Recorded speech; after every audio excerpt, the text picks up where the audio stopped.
السلام علیکم دوستو، آج ہم بات کریں گے بڑی ایک عجیب و غریب چوری کے بارے میں۔ عمان میں آپ نے سنا ہوگا بہت کم واردات ہوتی ہیں، کرائم بہت کم ہے۔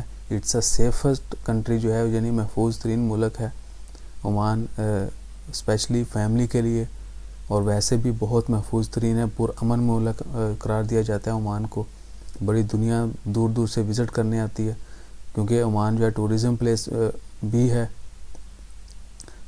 بات کریں گے ایک بڑی عجیب و غریب قسم کی جو چوری ہوئی ہے۔ پہلے آپ نے سنا ہوگا سونا چوری ہو گیا، پیسہ چوری ہو گیا، یا اس طرح کے دیگر جو ہیں ڈکیتی کی واردات جو پیسے کے لیے یا کسی بھی قیمتی سامان کے لیے ہوتی ہیں۔ تو ابھی ایک چوری ہوئی ہے عمان میں، نزوہ جو اسٹیٹ ہے، داخلیہ جو گورنوریٹ ہے، وہاں پر نزوہ، اسماعیل، باہلا، آدم، یہ جو سٹیز ہیں اس اسٹیٹ کے اندر، وہاں پر ایک جگہ پر چوری ہوئی ہے، جو کہ چور جو ہیں، دو چور جو ہیں ان کو پکڑا گیا ہے۔ اور وہ کیا چرا رہے تھے؟ پرانی انٹیکس، یعنی جو بہت پرانی وراثتی چیزیں تھیں وہ جو ہیں وہ چرانے آئے تھے گھر سے، and they got success also. ان کو پکڑ لیا گیا ہے۔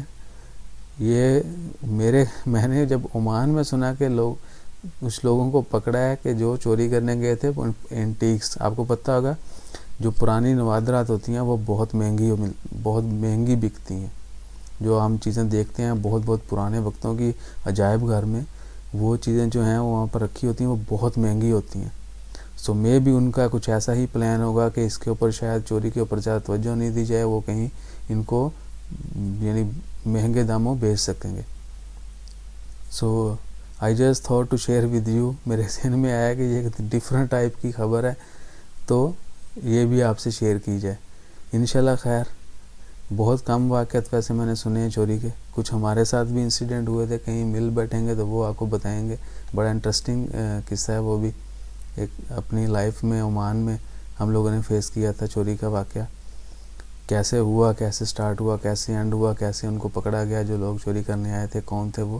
انشاءاللہ کبھی مل کے بیٹھیں گے تو دوستوں سے وہ بھی بات ہوگی، کبھی ٹائم ملا تو آپ سب یوٹیوب فیملی سے بھی شیئر کریں گے۔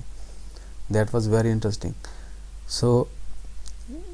کہنے کا مطلب کیا ہے کہ اب چوری تو انہوں نے کر لی، پکڑے بھی گئے، حاصل کیا ہوا؟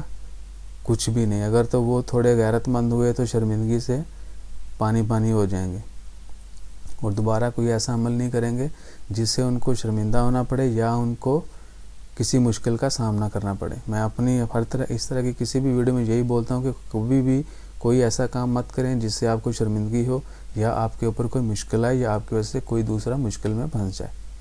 ہمیشہ اپنا خیال رکھیں، کسی بھی غلط کام کا حصہ مت بنیں، اور نہ ہی کسی کو سپورٹ کریں۔ زیادہ سے زیادہ خیال رکھیے گا، دعاؤں میں یاد رکھیں انشاءاللہ۔ خیر، چینل کو ضرور سبسکرائب کیجیے گا اور اپنا خیال رکھیے گا۔ جزاک اللہ، اللہ حافظ۔